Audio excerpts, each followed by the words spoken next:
This is one of over 500 assisted PNF stretching demonstrations that can be found as part of my 80 Days to Your Dream Body course, which is available to my channel members. If you'd like to see all of them, then consider becoming a member. But for right now, let's get our stretch on.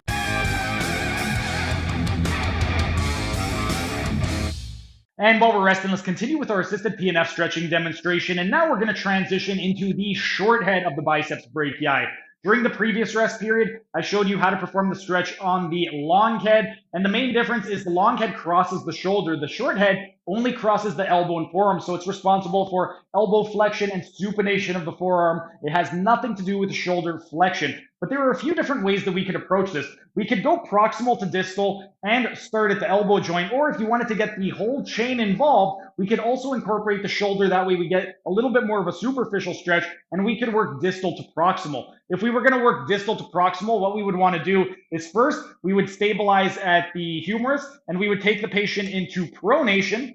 Then we would take them into elbow extension. And then lastly, if we did want to target the shoulder, we would just move our hand, glide it up to the acromion, and go into shoulder extension. That's if we wanted to get more superficial and work distal to proximal. If we wanted to work proximal to distal and just focus on the short head without getting any shoulder involved, then we would keep the hand over here and we would start with the elbow extension and then go into pronation.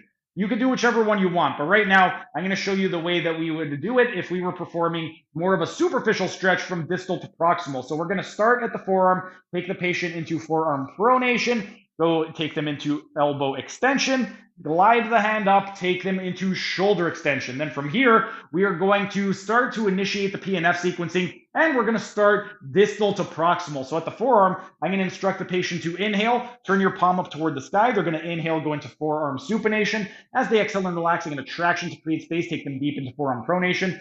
Then I'm going to instruct the patient to inhale, give me a biceps curl. They're going to inhale, go into elbow flexion. As they exhale and relax, I'm going to traction to create space and take them deep into elbow extension. And then I'm going to instruct the patient to inhale and bring the shoulder forward. They're going to inhale, go into shoulder flexion. As they exhale and relax, I'm going to traction to create space and take them deep into shoulder extension.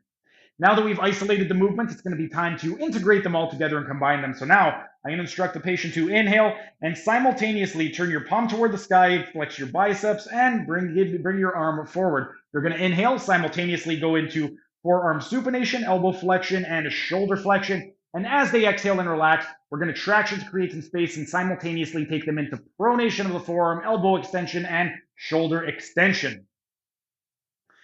When we are emphasizing the short head of the biceps brachii, it has two actions, elbow flexion and forearm supination. So that's where most of the action is going to be happening. At the forearm, aside from the long and short head of the biceps brachii, we're also going to be targeting the supinator muscle as well as the brachioradialis. And then at the elbow, aside from the long and short head of the biceps, we are also going to be targeting the brachioradialis, the brachialis, and to some extent the pronator teres.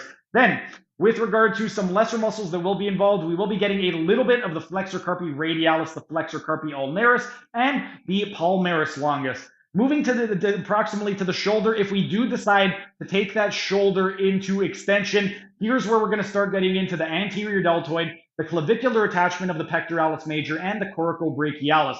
But most of the emphasis when we're working distal to proximal is going to be at the forearm. If we're just isolating the elbow and forearm and not doing that shoulder extension, then the emphasis when we work proximal to distal is going to be at the elbow joint. So depending on whether you work distal to proximal and get the shoulder involved, or just isolate the elbow and forearm and go into elbow extension and forearm pronation, that's going to dictate where exactly the main emphasis is. But regardless of which way you go, the main emphasis is going to be on the short head of the biceps brachii in this position. Now that we've done the long and short head of the biceps brachii, during the next rest period, I'm going to be showing you guys how to perform the stretch on the long head of the triceps brachii group. But for right now, our rest period is up. Time for set number 6. That was just a tiny taste of what can be found in my members only section. If you enjoyed it, become a member for only $5 a month to get access to hundreds of member only videos.